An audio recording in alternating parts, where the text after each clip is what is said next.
Hello guys, today we understand a relation between president and prime minister. आज हम राष्ट्रपति और प्रधानमंत्री के बीच के संबंध को समझेंगे। ओके, तो हमारा आज का टॉपिक क्या होगा?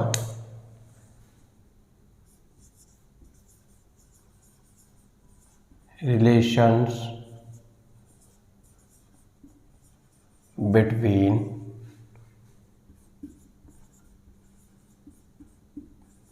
President and prime minister.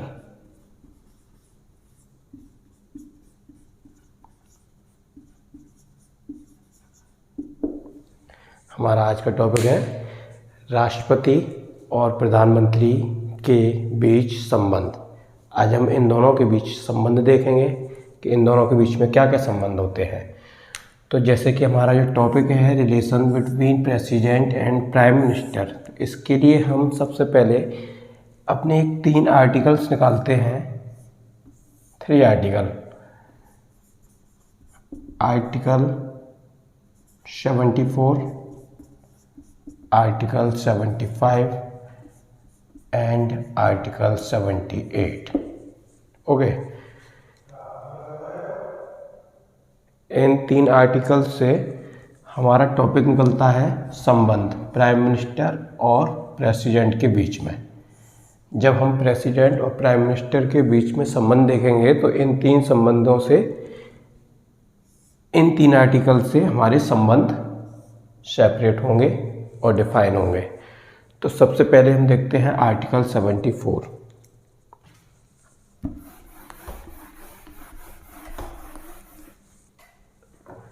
सबसे पहले हम देखेंगे आर्टिकल 74। आर्टिकल 74 क्या कहता है? There is a councils of minister to help and suggest a president. मतलब आर्टिकल 74 अनुच्छेद 74 कहता है कि राष्ट्रपति को सलाह और सहायता सलाह देने के लिए एक मंत्रिपरिषद का प्रावधान होगा। आर्टिकल 74 कहता है there is a provision of councils of minister to help and suggest a president. Okay, तो यहाँ से हमारा एक संबंध क्या निकल के आता है? जो प्रेसिडेंट है इनको हेल्प एंड सजेस्ट करने के लिए कौन होगा? Councils of minister. हमारा आर्टिकल 74 कहता है 74 कहता है प्रेसिडेंट को हेल्प और सजेस्ट करने के लिए एक काउंसिल्स ऑफ मिनिस्टर होगा, मतलब एक मंत्री परिषद होगा।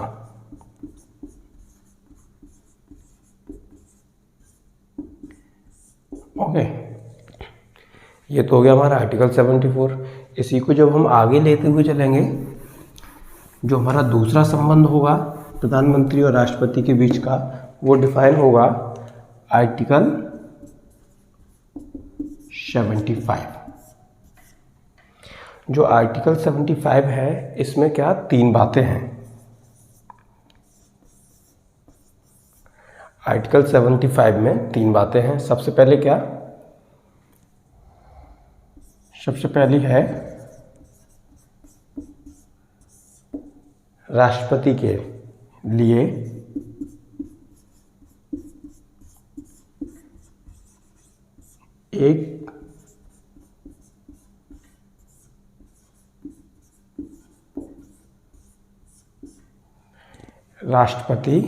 के लिए एक मंत्रिपरिषद का गठन होना। वहाँ पर प्रावधान था पहले में, लेकिन यहाँ पर क्या है? राष्ट्रपति के लिए एक मंत्रिपरिषद का गठन होना, जिसका मुखिया कौन होगा? ये कह सकते हैं हेड। जिसका मुखिया या हेड प्राइम मिनिस्टर।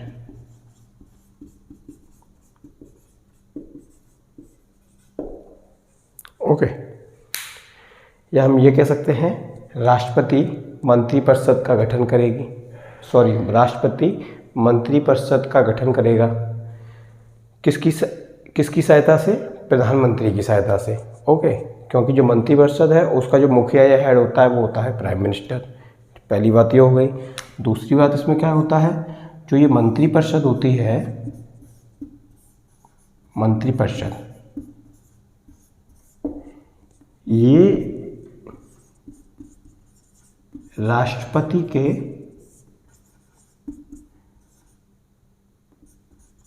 प्रसाद पर्यंत होती है। इस शब्द को हम समझेंगे। मंत्रिपरिषद जो होती है वो राष्ट्रपति के प्रसाद पर्यंत होती है, मतलब राष्ट्रपति ने जब इनको नियुक्त किया है मंत्रिपरिषद को, ठीक है, तो राष्ट्रपति इनको अगर नियुक्त कर सकता है तो राष्ट्रपति इनको इनकी मंत्रिपरिषद को भंग भी कर सकता है या मंत्रिपरिषद से मंत्री को निकाल सकता है। ठीक है, जैसे कोई मंत्रिपरिषद है, काउंसिल है मिनिस्टरों की, तो उसमें से किसी भी मिनिस्टर को प्रेसिडेंट निकाल सकता है, उसकी सदस्यता खारिज कर सकता है। ठीक है, यहीं तीसरा जो है ये क्या है, जो मंत्रिपरिषद होती है,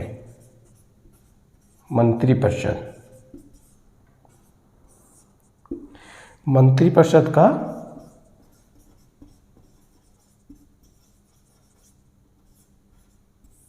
सामूहिक दायित्व।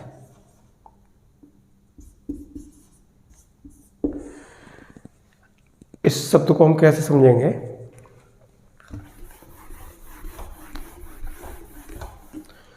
जो यहाँ बोला गया है, जो मंत्रिपरिषद है, मंत्रिपरिषद, इसका सामूहिक दायित्व होता है, सामूहिक दायित्व। मान लीजिए अगर मंत्रिपरिषद में से किसी एक मंत्री की सदस्यता, या सदस्यता कह सकते हैं, या किसी एक मंत्री की खिलाफ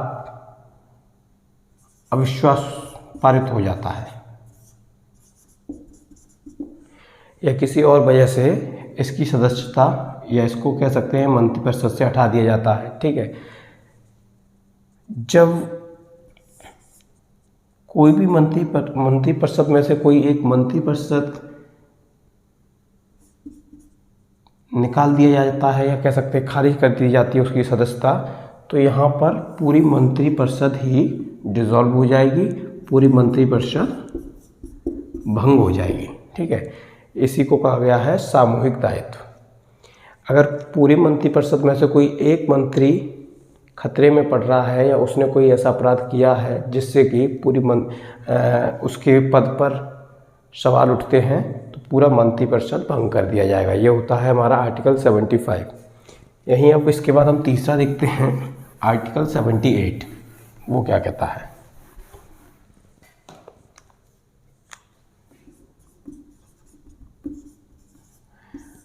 आर्टिकल 78 कहता है कि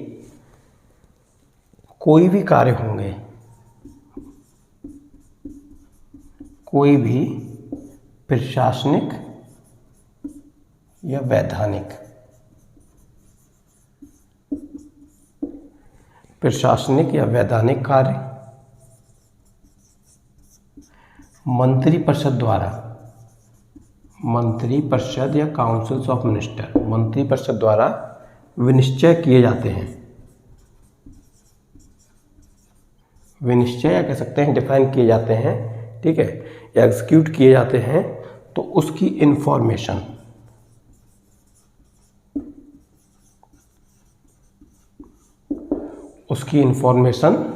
किसको दी जाएगी? प्रेसिडेंट को।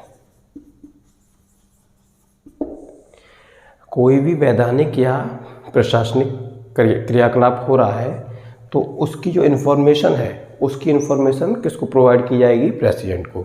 ये हमारे 3 आर्टिकल हुए, 74, 75 एंड 78। ये तीनों आर्टिकल डिफाइन करते हैं रिलेशंस किस किस के बीच में? President and prime minister. ठीक है, यहाँ से हमारा ये टॉपिक कंप्लीट हुआ है। क्या कंप्लीट हुआ है? Relation between president and prime minister. अब इसी के साथ हम आगे देखते हैं कुछ। जब राष्ट्रपति और प्रधानमंत्री का अब हमने संबंध देख लिया है, तो हम कुछ ऐसे मुख्यमंत्री और देखेंगे, या कह सकते हैं कुछ ऐसे चीफ मिनिस्टर्स देखेंगे जो किसी टाइम पर प्रधानमंत्री भी रहे हैं। चीफ मिनिस्टर के बाद प्रधानमंत्री। तो सबसे पहले बात आती है, या हम यहाँ लिख सकते हैं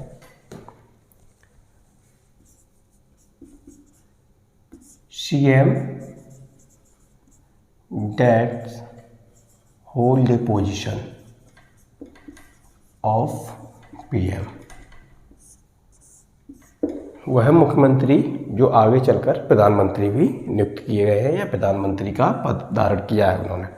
तो सबसे पहले हम देखेंगे कौन, मोरारजी देसाई। मोरारजी देसाई एक ऐसे व्यक्ति हैं जो पहले मुख्यमंत्री भी थे, उसके बाद वो प्रधानमंत्री भी बने। अब बात आती है कि मोरारजी देसाई कहाँ के मुख्यमंत्री थे, तो वो बॉम्बे जो प्रेजेंट में है मुंबई, वो बॉम्बे के मुख्यमंत्री थे, फिर वो PM बने। इनके बाद हम देखते हैं